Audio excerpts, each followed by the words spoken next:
Hey, Jake Parrott here with the first video in this new series where I'm discussing songs that I've recorded here in my home studio, how I came up with the drum part in a way to best serve the music. Today is a song from the wonderful UK-based singer-songwriter Christina Corau.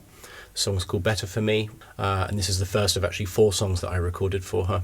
She was super fun to work with. This was a fantastic song to be able to record drums for. It was an easy one to record, to be honest. It was quite natural to come up with a drum part. It was nice and easy to find something that just fit and worked, and it came together really nicely. When I first listened to the song, I very generally realised that the whole thing is based around the one rhythmic shape. So something like this, 1, 2, 3, 4, boom,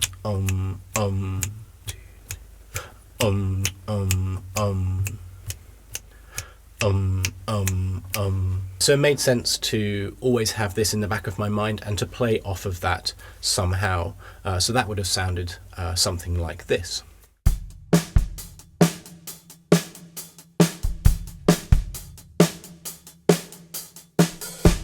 Now, given that there is so much space in the second bar, there's a lot of room to embellish the groove appropriately.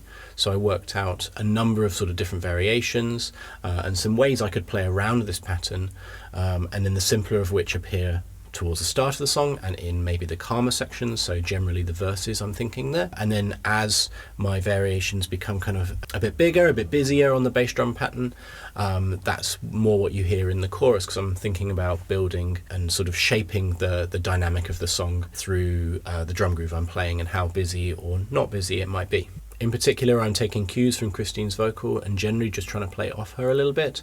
Obviously, she's the songwriter, so the energy that she's giving in her vocal is going to best dictate where she wants the song to be going. So in terms of the drum groove and maybe some specifics, I started simple with something like this.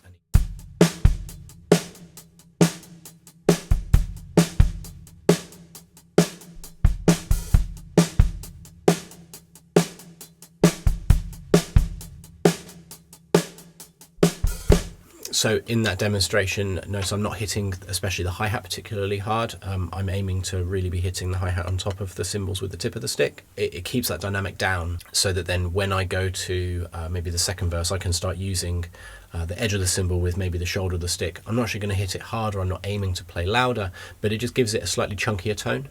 Later on in the song, I then went to something a bit more like this.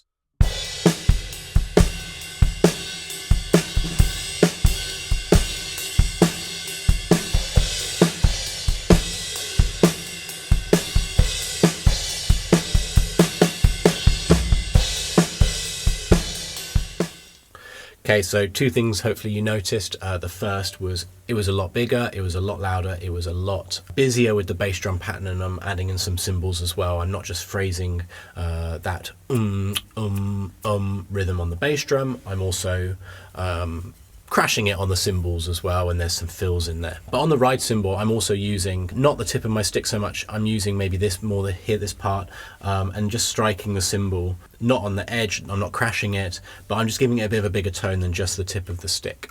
So one thing I like to think about when I'm playing is when we repeat sections, so the first verse and the second verse, for example, or between the different choruses, is that they're not copy and pastes of each other, that there is something to discern the difference. You know, verse 1 shouldn't sound like verse 2.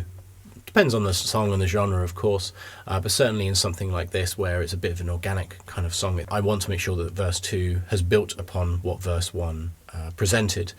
So being a bit busier, maybe a bit louder. Of course, the dialogue and the storytelling in the lyrics as well, of course, has moved on. So the way we're playing the drums should move on as well. Some examples of that would be maybe how I was hitting the hi-hat. So as I mentioned before, I might be the tip of the stick in the first verse and then more to the shoulder of the stick in the second verse. The second verse is generally a bit busier as well, maybe some more fills and some crash cymbals. Of course, the first time you actually hear a crash cymbal in the song is at the first pre-chorus. There's no crash cymbal hits in the first verse.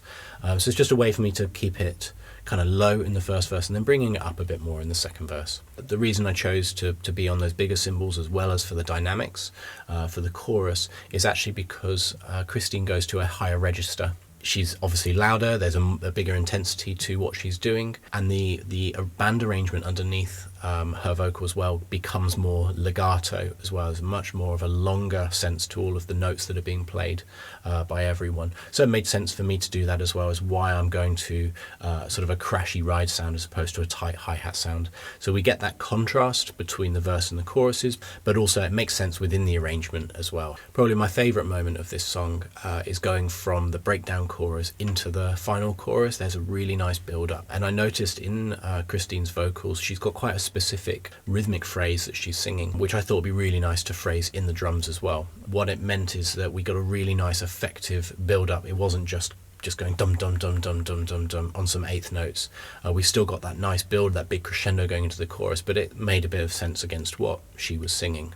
So what she sings is something a little like this. 1, 2, 3, 4, da da da da da da da da, and then we're into the chorus.